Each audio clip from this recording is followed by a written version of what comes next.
Hi everyone, I'm Joe Appello, George Connor to my left. We're all sports talk with Joe and George. We basically go like once a month now, not as frequently as we used to, but the show will still be as great as usual.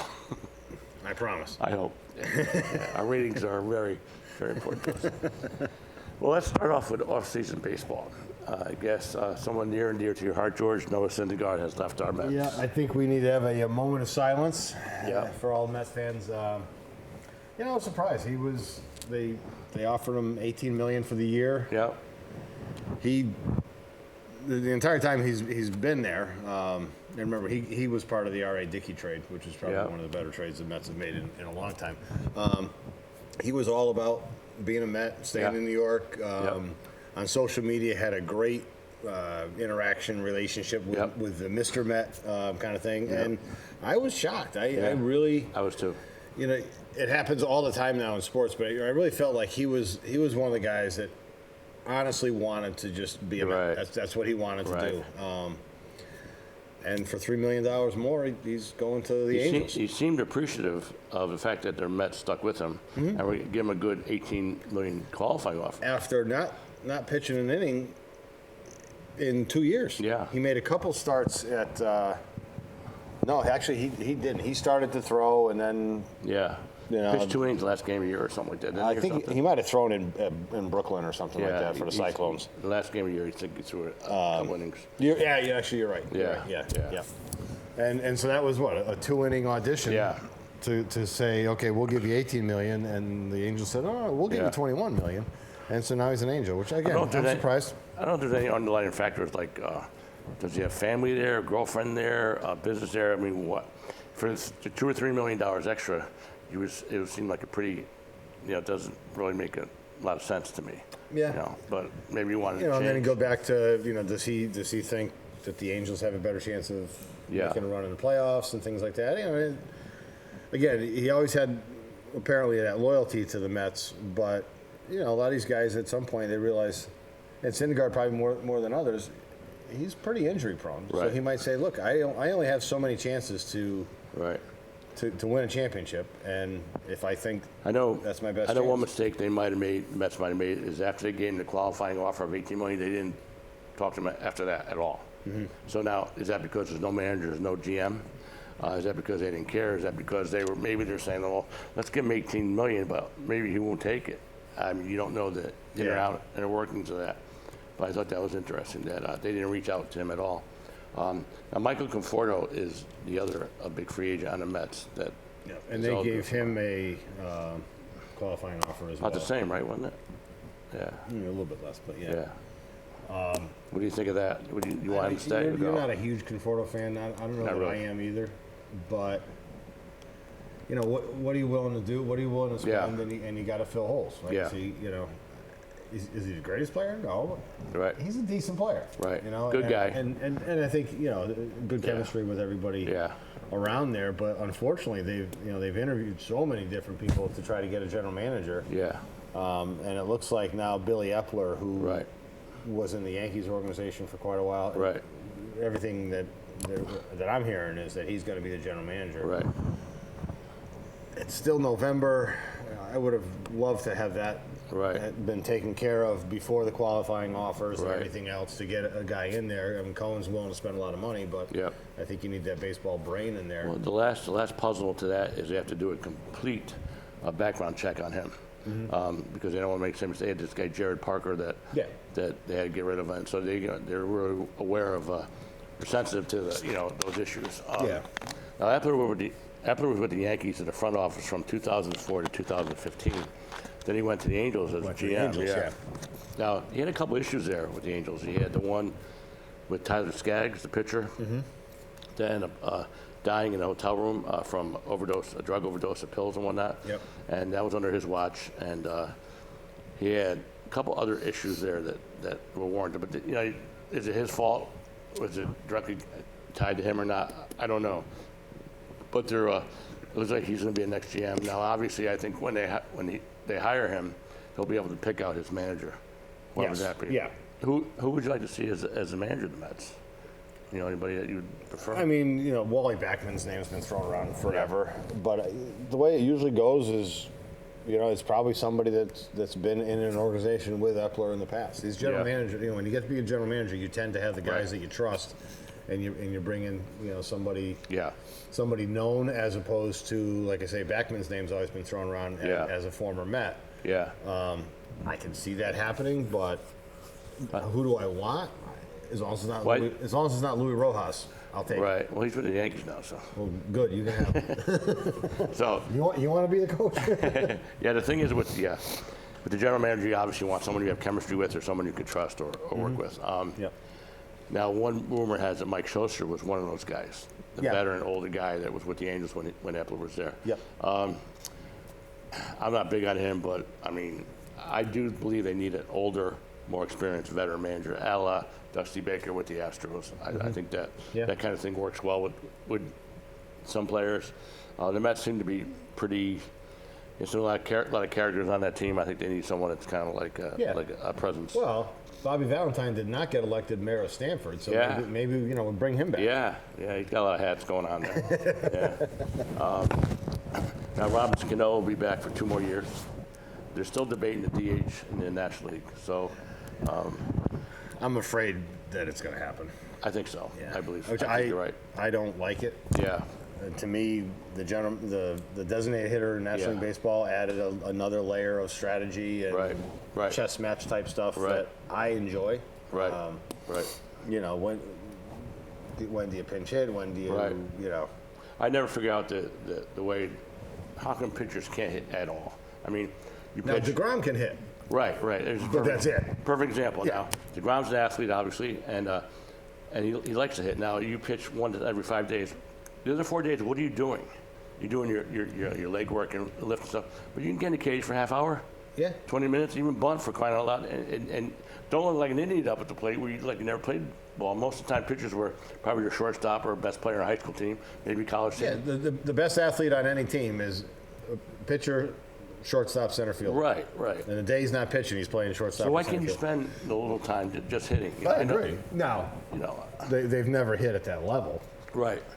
But I mean, BP, so he hit a ground ball or something. Yeah, and I mean, I think DeGrom's good enough that there's times where he might be the best option as a pinch hitter late in the game. On an off day. The funny thing about DeGrom too is he hits lefty, where he's a right-handed pitcher and his right is exposed. That's another thing that they think about. Yeah. But I know when I played, when we had batting practice, and again, this is a long time ago, you always bunt. You bunt a sacrifice bunt the third, bunt the first, then you had your BP every day for your whole life. Yeah.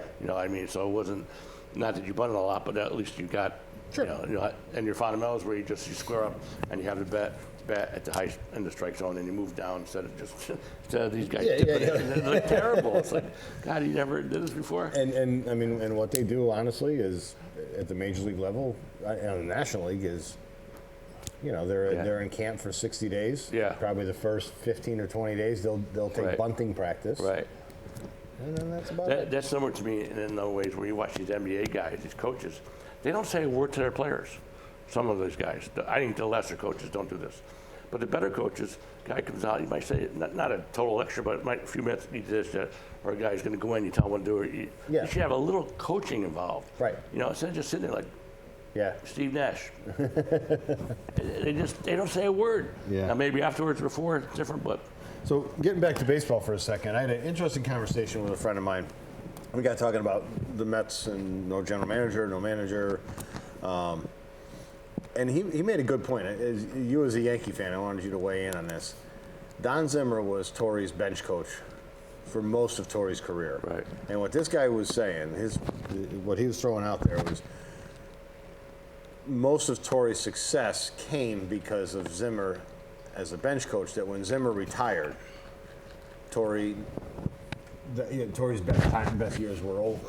Right. Now, you know the Yankees better than I do, but I thought that was an interesting point because obviously being in New England, everybody knew Don Zimmer. He was a Red Sox for all those years. Right. And Pedro threw him to the ground and all this other stuff. Right. But we all knew Zimmer, but the bench coach kind of gets overlooked. Right. And I mean that.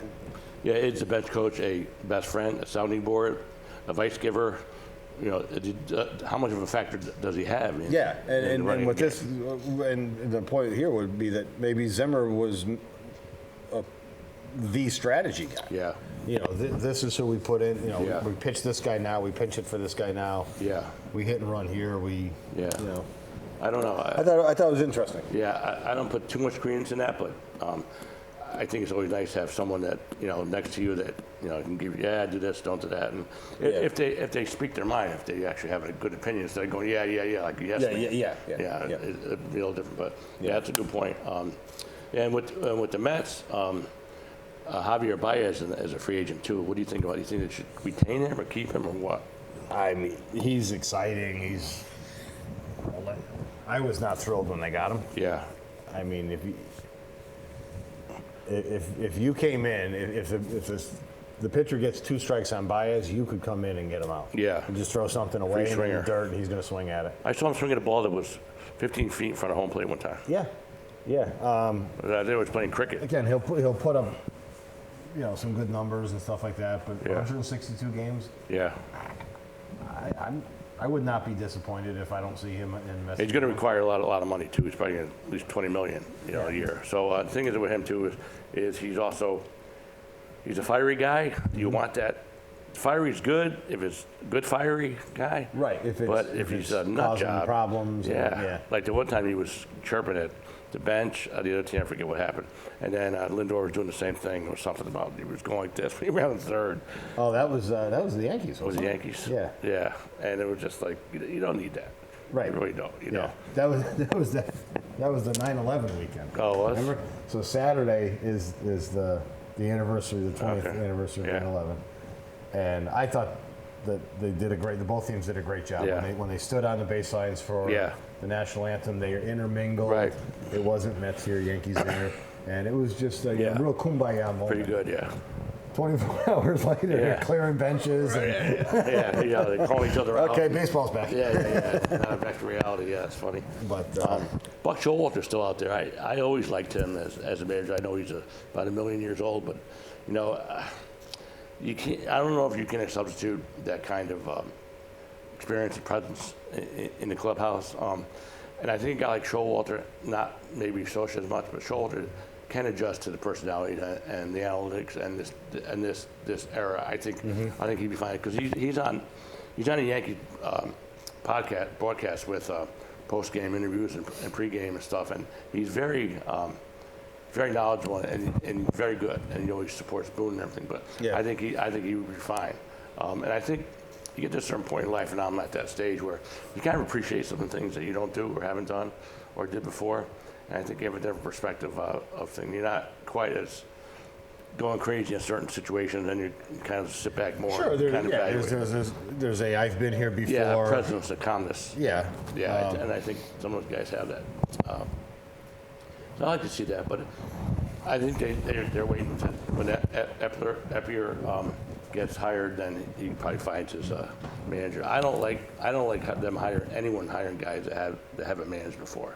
No. I just don't understand. Why would you hire a guy that's never managed at any level, not even high school level? Some of these guys never, he's been on the benches and whatnot, but it's a totally different ballgame. Yeah, and it seems, I see the same thing happen in football a lot of times that, some big name coach will retire or get fired, whatever else. And like the offensive line coach takes over. Right. Offensive line coach, you managed 8 people. Right. Now you're overseeing 60. Right. That's why they say a special teams coach is a better fit for that because he kind of deals with everybody or something. Yeah. Like that. But I mean, it's the Mets. I wasn't crazy about Beltran being the manager for 2 weeks. Never managed a game. But then this isn't a place to have an experiment. You need to. They haven't talked too much about who they're looking at as far as the manager. I think they're waiting to focus until Epler gets hired full time and gets in there. Yeah, I mean Alderson's still the president, but I think and I'm sure they interviewed everybody. I mean they interviewed Epstein and a bunch of different guys, and it's all. If you're going to take the job, sure, money's a big part of it. But I'm in charge. If I'm the general manager. I'm responsible for this team, so I get to make the decisions. Right.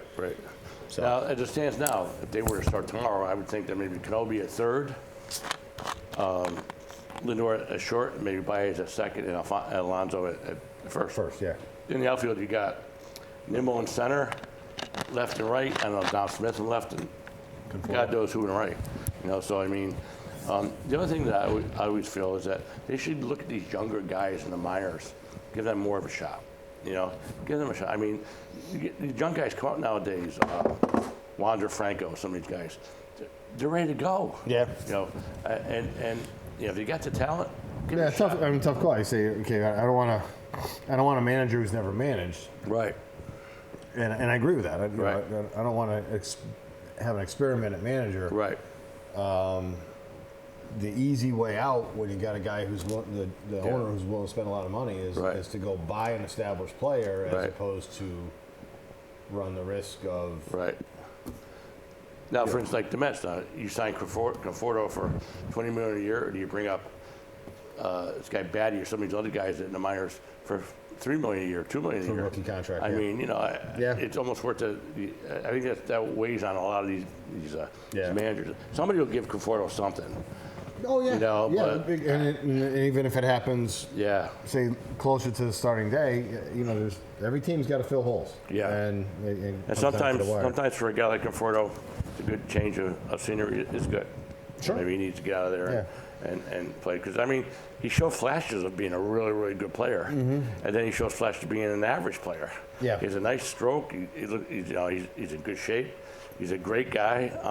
So he's got a couple things going for him, but not for $25 million a year. No, to me. No. And in the minor league guy, bringing him up. Do you remember the name Lastings Millage? No, I do not. He was the prospect in the Mets organization. Okay. This is back. Reyes and Wright were young at the time, so maybe 9, 10, 11, somewhere 8, 9 around there. And he just tearing it up. Yeah. 5-tool player, does this, does that. In minor leagues, he was tearing it up, right? Yeah, comes up at the end of the season, comes up on roster expansion. It looks a little, out of place. Yep. Goes back to the minors, played fall ball that year out in Arizona. Okay. Just killing it. Yep. Complete flame out when he came to New York. I wonder what happened there. Yeah. Just couldn't handle it. And then I think he drugs. went. I think the Orioles picked him up or something. They never made anything. Didn't do anything there, and I don't remember know. I'm pretty sure he's out of baseball now. Yeah, sure. But you get these guys that. Yeah. And the other thing too is the Mets AAA that year was out in Las Vegas, and that is it's a thin air out there. It's a hitter's paradise out there. Yeah.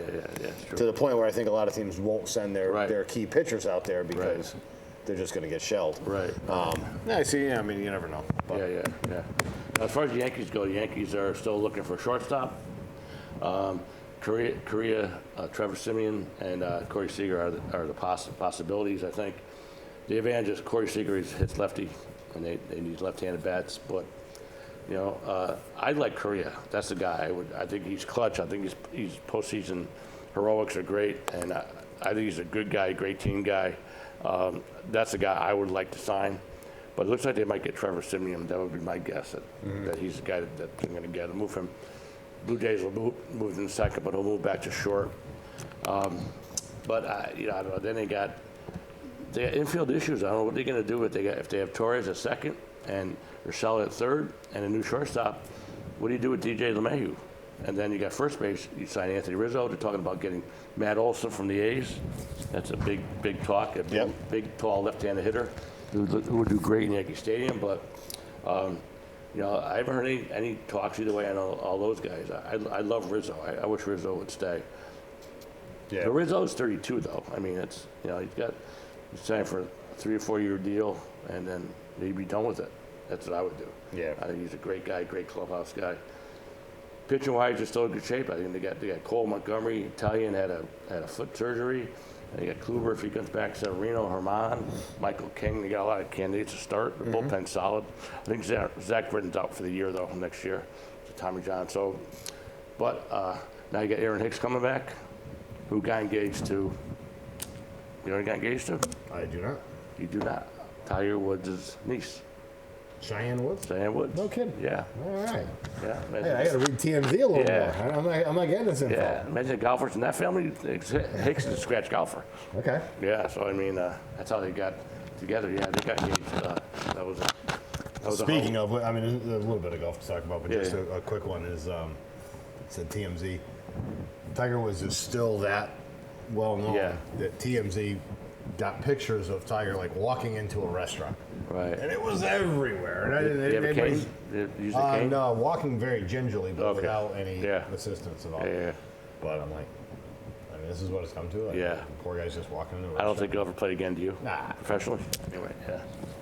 Yeah, that's a tough injury. So you see the Yankees doing a little bit then in the offseason? They'll definitely get a shortstop. Yeah. For sure. I think they're, now it's a cat and mouse game with who's doing what. My guess is Simeon as a shortstop. But, and then catcher, there's not that many catchers out there. Roberto Perez is one name that's come up. Sanchez, my problem with Sanchez is he looks lazy and slow to me back there. That's all. Yeah. He just, hitting wise, you can live with a guy hitting 200 and hitting 35 bombs. I can live with that with the Yankees, but his defense is just, he's got a great arm, but back there he's just looking so lazy and so lethargic. It just drives you nuts. Yeah. They got a guy named Austin Wells as a minor league catcher that hits left-handed that about a year or two away. So see what happens there. They got a couple shortstops in the minors that are again a year or two away. It's Oswald Parada and another guy.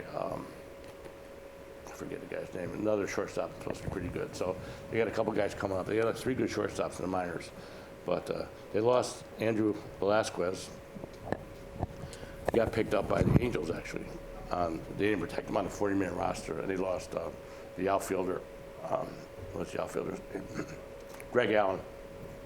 Somebody else picked them up, and Tigers picked up. I think Eduardo Rodriguez from the Red Sox. I think the Tigers saw that, yeah. signed him, yeah. So that was interesting. And that's to me, that's strictly a money deal. Yeah, I mean, you're going from Yeah. the Boston market to the Yeah. Detroit market. yeah, Not as big a stage. yeah. I mean, it's not JD really- Martinez signed back. He signed Yeah. again. But Yep. yeah, so it should be. Yeah, I think the offseason gets going a little bit. Figured February go spring training, so you got another month or so. Yeah, and I think Get as the I think you and I are at least as big a baseball fans as most people. You get so excited for your team to do something in Yeah. December, and they just don't. They don't, It's yeah. too early. Gotta wait, yeah. Gotta wait it out. And, Now, so. the Mets not being owned by the Coupons anymore, Yeah. they might do some Yeah. stuff early because they were always, when the Coupons owned them, they would wait Yeah. and then just Yeah. see what's on the scrap heap, Yeah. a week before you But go I north. think you're right, though. I think they're going to wait to see what happens to DH. I would say the DH is going to go through. I mean, it seems like If it's that's going to the way happen, it goes. they're going to have to do it sooner Yeah. than later. They just don't want pitchers hitting. Simple as that. And I mean, but you can't tell the National League, in the middle of February. Yeah. Oh, by the way, Yeah. because you gotta plan for that. You always figure that out anyway. It's not a really good. They got J.D. Davis. What do you think they do with him? I don't know what they do with that guy. Could be a DH. Yeah. Dom Smith is really a first baseman. He's not. I mean, he's an okay outfielder, but he's a good fielding first baseman. But Alonso's not a bad fielder. So. Yeah, Alonso. I mean, Jeff- I don't mind Alonso Jeff being. McNeil, I would. Oh yeah, I would keep 6 him. He has I mean, 90. Alonso as a DH, fine. I mean, Yeah. he's a serviceable first baseman. Yeah. I mean, he's not. If they were not smart, Keith they Hernandez. could manipulate that where, one DH, Yeah. one depends on the pitching and But stuff. geez, yeah. I mean, I remember years back, when the Mets, again, when Wright and Reyes were young, Yeah. coming up 6, 7, 8, 9, Yeah. Willie Randolph, and Yeah. that era.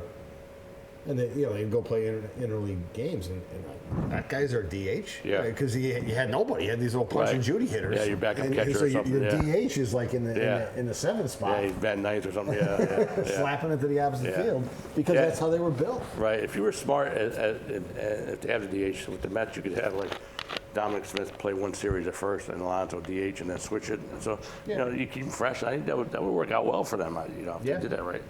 And Nimmo had a good year at center field, but the corner outfield spots, they need power in those 2 spots out there.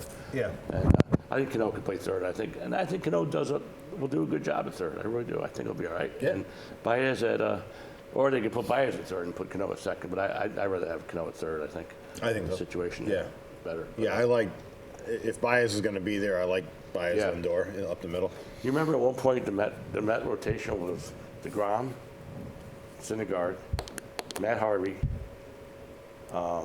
Zach Wheeler, and one more guy. The local kid. Steve Matz. Yeah. That was a rotation Yep. at one point. Yeah, that was. People going crazy with that. That was. And they got to the World Series. Yeah. Yep. Yeah, Matt Yeah, Harvey's. Was that Harvey's last year? Was 15 his last year? Or did he come back as a Met of I 16? think so. And then he was out, and then now he's with the Orioles now. Anyway. Yep. All right, Matt Harvey. I'm going to talk a little NBA, then we'll talk football and golf. How's that? Sounds good. All right, the NBA, you got Kyrie still out, hasn't played yet with his vaccination issue. The interesting point about that is that New York State says you have to be vaccinated in order to participate in a public setting, whatever. Yep. But the new mayor coming in January 1st, supposedly he was going to lift that, but now they changed it back where they're going to keep it like that. So I think Kyrie thought he was to be okay January 1st. Okay. Come back again. But now it's not. So they haven't said much about Kyrie lately. If the Nets have any aspirations of winning the NBA, they need Kyrie, just as a player. Attitude-wise, I think the guy's a crackpot head. He just, I don't get all that. But anyway, the Warriors have been tearing up, best team in the NBA, with Klay Thompson and James Wiseman coming back soon from injuries. Celtics look average, the Knicks look average, Lakers look average. But again, it's only 10, 11, 12, 13 games into the season. 60 more games for crying out loud. So you can't declare anything at this point with injuries and everything. So, and in the NBA, which I've noticed lately, is on any given night, any team can beat anybody. You have the worst teams in the league at home against, except for the Warriors, and they get beat. The other night, the Celtics played the Cavaliers back-to-back in Cleveland. It was kind of unique. Cleveland, in my opinion, is terrible. They beat the Celtics. Celtics were up by 15 at one point. Then they played them again, and 2 nights later, and the Celtics came back and won by 6, I think. But that's a perfect example. It's like, these other teams are hungry, and they play hard. Yeah. And sometimes that's all you need. But the NBA, And the NBA still, whether it's the style of play or parity or whatever you want to call it, I mean, 9 times out of 10, the game's going to come down to the last 4 minutes. yeah. Well, a lot, anything can happen in 4 minutes. Then you got teams on back-to-backs or fourth game in 6 nights, and you don't know, how they're feeling or what they're doing, and so the NBA is different like that. Anyway, so the NBA's got a long way to go. The college basketball started this week, and Gonzaga is number 1 right now, with Duke up there. Michigan State's up there, Kansas is up there. Those are four blue bloods. Kentucky and Duke are back. Now you see this thing with Duke. Mike Krzyzewski's grandson got DWI. Did you see that? No. He was driving after a club he was driving Pablo Ranchero, who was a top recruit freshman for Duke, driving his car, and he got pulled over and got DWI. And Ranchero was in the back seat. They suspended his grandson, but let Ranchero play that next game, which I didn't agree with. Yeah. But anyway, so that was one thing they had. Other than that, though, Duke and Kentucky are back, relevant again, and Gonzaga is always good. So college basketball again. UConn, I'm telling you right now, UConn men's basketball, they're very, very, very good. Mm-hmm. Oh, yeah. And they got old guys, George. They got guys they have like 5, 6 guys, I think, that are already graduated, and they're 5th or 6th year. Okay. And so they got maturity. They got a couple of good transfers. And, you go back to the 06 Mason team, you got a team you got guys that have played together for a long time, which you'll never see that at Kentucky. Yeah. But How many times you see guys that are 22, 21, 22, 23 playing? Yeah. It's a big difference. Yeah. I mean, with the pressure and the crowds and everything. So I think there's something. Yeah, and I haven't looked that deep into their roster, but I mean, certainly you got, you had somebody who took a redshirt year early in their career, and then COVID, they get an extra season. So I mean, when you hear the 6th year, you're like, whoa, wait a minute. But I mean, that's Why not? Right. available. Right. Yeah. Yeah. Then UConn women are they're super stacked. They're so stacked that one of their better players, Sailor Fortenberger, I think her name is going to transfer. She was a 6'5" transfer. She's going to transfer from there. But you got women who'll be there at the end too. They're loaded. Obviously, yeah. They're loaded. And you got 2 top recruits coming in next year too already. They committed, but it's going to be tough. All right, what's going on in the world of golf? Kind of a dead time of year in a sense. The Tour Championship, all that stuff's over. So a couple years ago, the PGA Tour on the American side, they started what they call a wraparound season, and then they adjusted it again. It's actually, they made the decision before COVID that they didn't want to compete with the NFL. So they shuffled around where the majors are, and the PGA Championship was always in August. They pushed that one back to May. The Players Championship had originally been in March. They had moved that to May, so then they pushed that back. So they really front load the season now, and then you get to this time of year. So now we're in they've actually started the 2022 season. But a lot of the big names are, taking some time off, retool. Yep. Maybe What's the next big tournament coming get up? over an injury. The next big tournament will be the Master. Well, actually, I shouldn't say. The Players Championship is in March now. Oh, okay. So, it's a lot of, just kind of small field or lesser name fields. Yeah. You get some guys that, they want to get in a couple reps. So, Yeah. Yeah, it makes sense. Dustin Johnson might play 2 weeks or something like that. Yeah. But, it's kind of, like I say, kind of a dead Is one time. tournament PCS now or something like that? What's it called? Well, the European Tour changed names. Oh. That's going to be the DP World Tour, Oh. which that is really the one thing I did want to talk about. Now, those purses won't get up as high as the PGA Tour, but it's a significant increase as to what guys can win over there.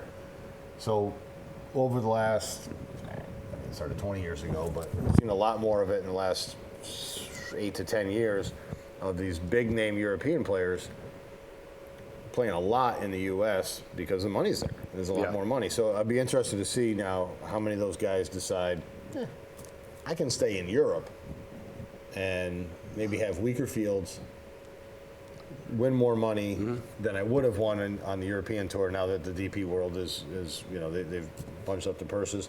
So it could hurt the U.S. Tour a little bit. Okay. And then on top of that, there's Greg Norman is actually the commissioner. There's this other kind of world tour that's starting that'll be not 30 some events, but so it's all where sponsor money's coming from, who's going to pay for what, and things like that. But the Paul Caseys, the Tommy Fleetwoods, and those guys that really want to come over here and play on the American Tour, I'll be interested to see how many of those guys say, I can stay. Right. I can stay in Europe. Right. What ramifications does that have for Ryder Cup down the road and things like that? Right. And then I guess the only other thing to talk about was Phil Mickelson, which I'm happy for him because he didn't make a lot of money on the regular tour, just killed it on the Champions Tour this year. He won. He came from behind a week or so ago, and won again. I think that was his 3rd win. So he's, with the exception of Bernhard Langer, when a player turns 50, they're allowed to go out on the Champions Tour. And most of those guys have 18 months to 2 years, so they just kill it.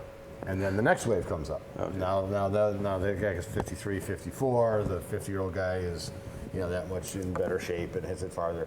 So Mickelson is certainly in his honeymoon period right now, and it'd be really this will be kind of the end of Bernhard Langer dominating that tour because he's dominated that tour for 10 years. He was on the on Monday Night Football. They have the Eli Manning. Yeah.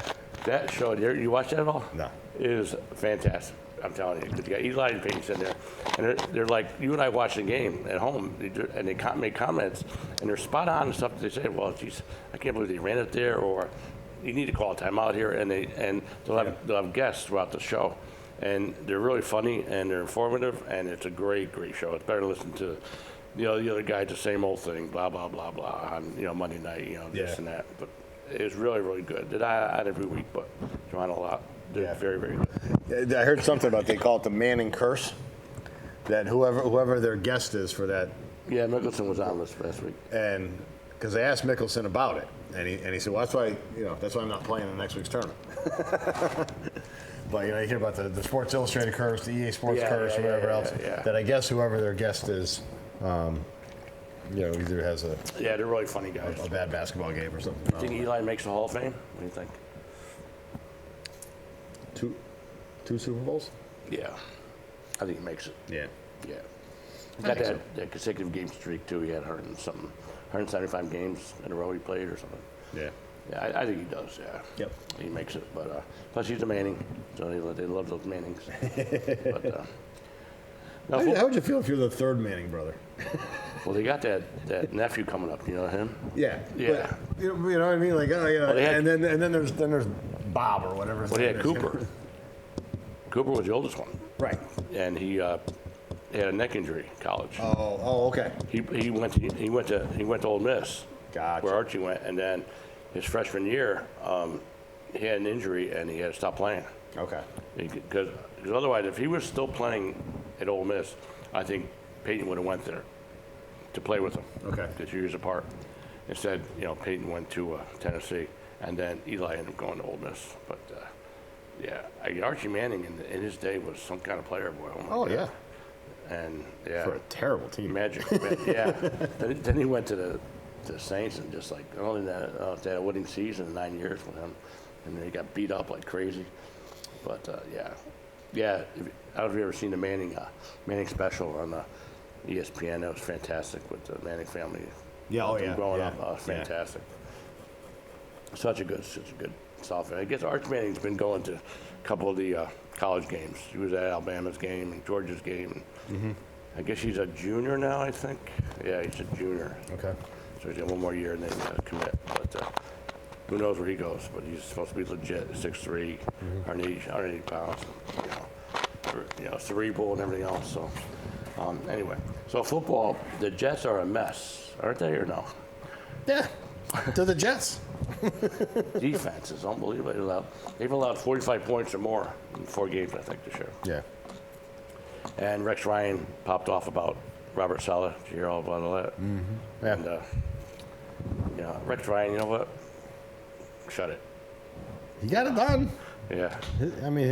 His first 2 years at the Jets was. But for him to criticize Saleh and defense like that, it's just Yeah. It sounded like sour grapes, like he was plundering for a job or something. Well, but that is his job now. True.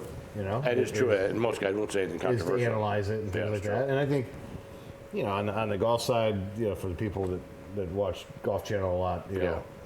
Brandel Chambly is that guy on the Golf Yeah. Channel. He'll say the stuff that Yeah. you're like, ooh, Yeah. Yeah. Somebody's got to say it. Otherwise, everybody just sit there and everybody's, Right. a love fest or whatever else. Yeah. Kumbaya. I liked Ryan as a coach Yeah. when he was with the Jets, and one of the reasons I liked him is he got results. Yeah.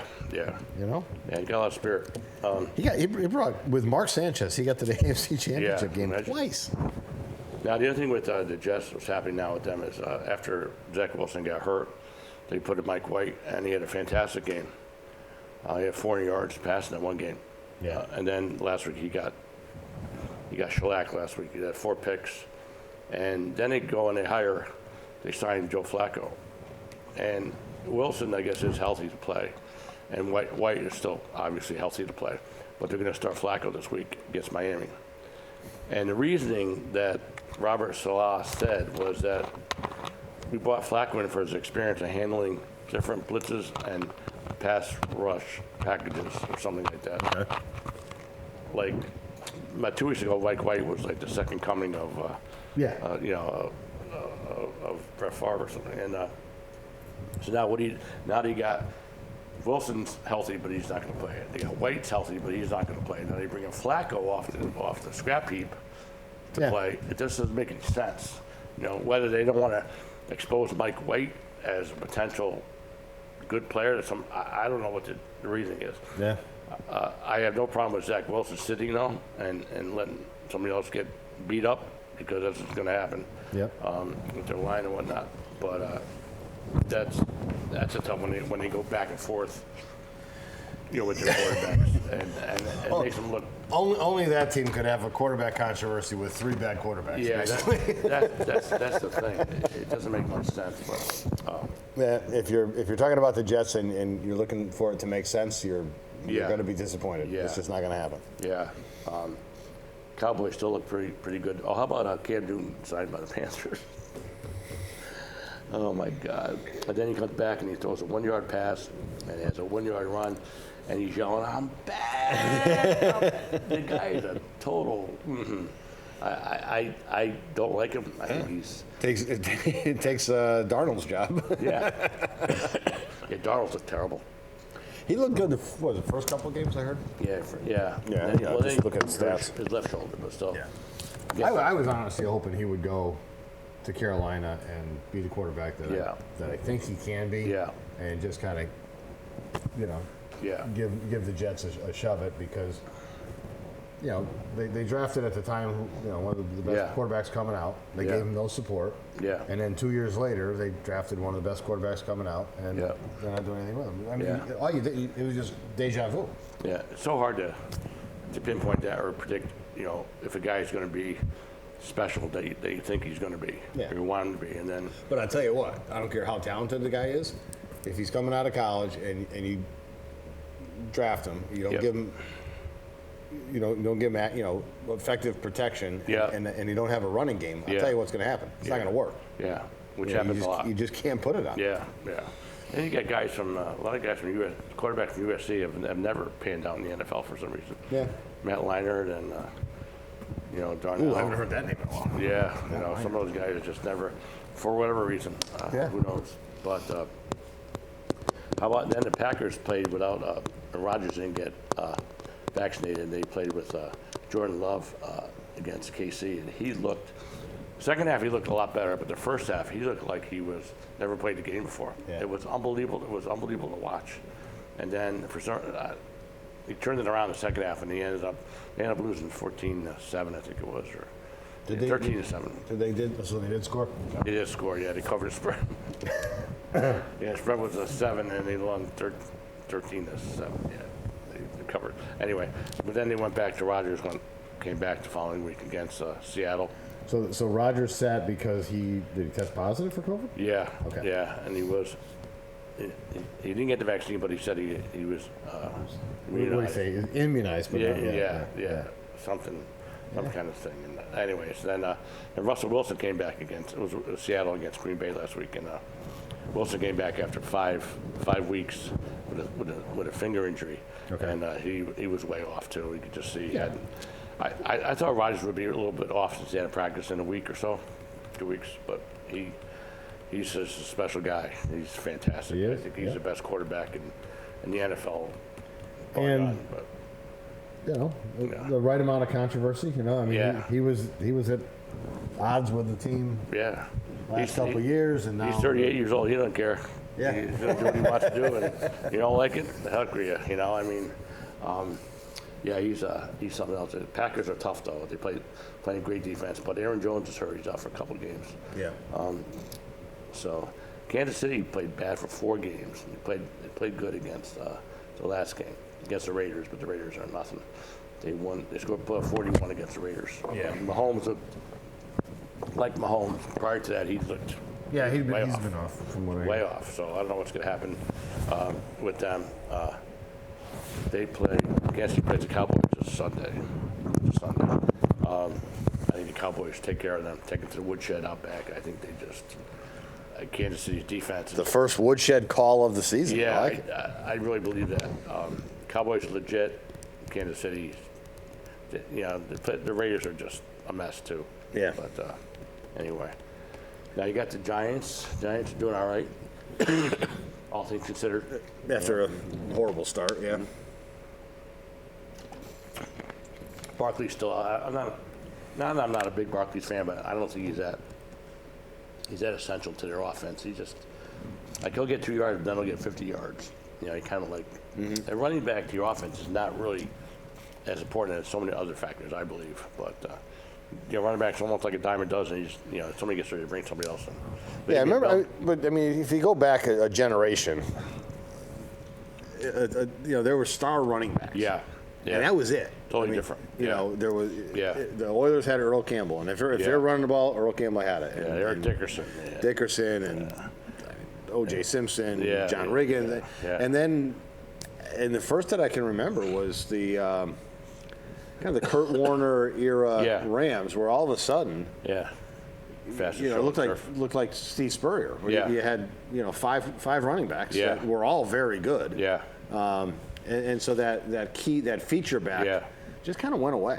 You get guys that you've never ever heard of. The guy that played for the Browns when their victory 2 weeks ago was Dearness Johnson. The guy that I knew went to college. I never heard of the guy. Yeah. He had 150 yards, I think. But yeah, you're right. And Le'Veon Bell got caught by the Ravens. He looks terrible. He's just a Boy, basket he just case. he screwed himself when he sat down with the Steelers. Then he had a good career going. And Yep, and then the out. Jets took a Yeah. flyer on him, and Never been the same. As bad as the Jets were, they got rid of him. So Yeah. how much Yeah. disruption is the guy causing that? Yeah. He's your only offense. And then the Titans signed Adrian Peterson out of scrap heap Yep. to replace Derrick Henry. But I mean,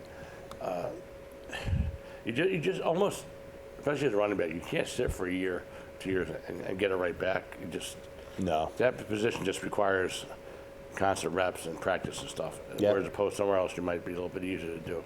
Yep. Like, how about OBJ? What do you think of this guy? He's so annoying, and he's not. He almost like he peaked with the Giants. He just hasn't done anything. Like in his second year. Yeah.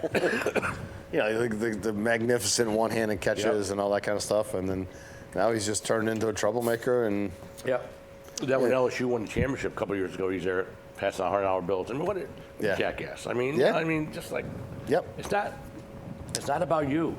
Life's not about you. No one cares about you with your purple hair, your gray hair, whatever you got. I mean, just play the game and do something on the field. And then the Rams, they look terrible. They got beat up by the Niners on Monday night. I mean, they just like, they got, After they had gone out and grabbed a bunch of players. Yeah. Yeah.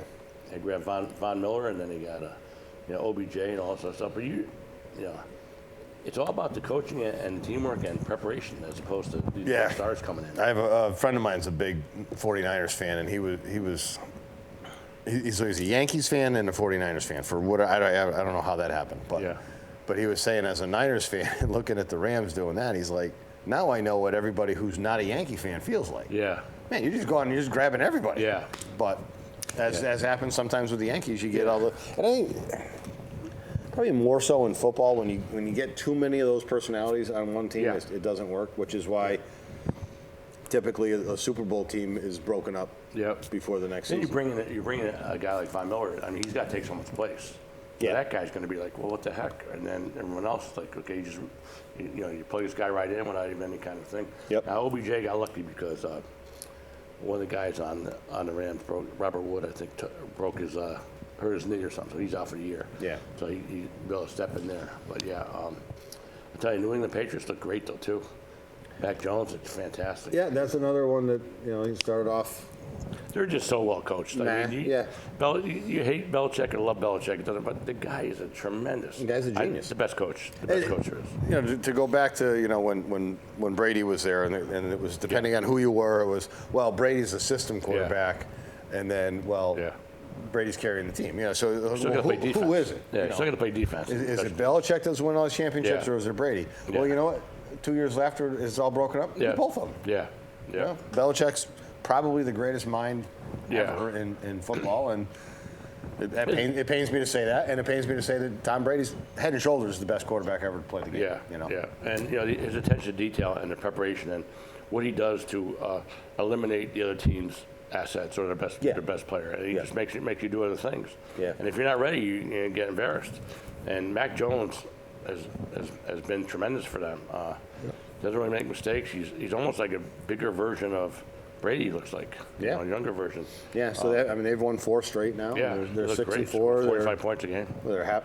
I guess technically they're half a game behind the Bills. Bills Yeah. already had their. They play tonight. They play Their bye Falcons tonight in Atlanta. Okay. Yeah, return Super Bowl there. But yeah, so Think they go down 28-3 at the half, or?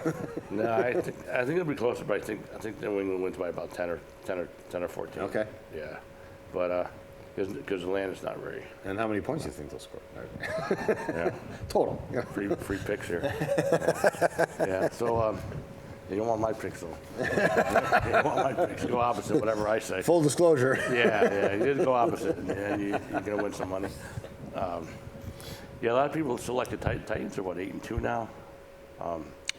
They win a lot of games. They're doing pretty well. Derrick Henry might be back in January. Might be. I don't know if I count on that. And the Cowboys look fantastic. They have offense, defense, and Zach Prescott's been playing fantastic. He looks so good. Kind of round into a good quarterback. Cardinals are playing well. Kyler Murray's still hurt a little bit, but they're tough. Tampa Bay looks like they're kind of looks like they're kind of sleepwalking through the season a little bit. Yeah. They got beat by the Washington football team last week. Bad.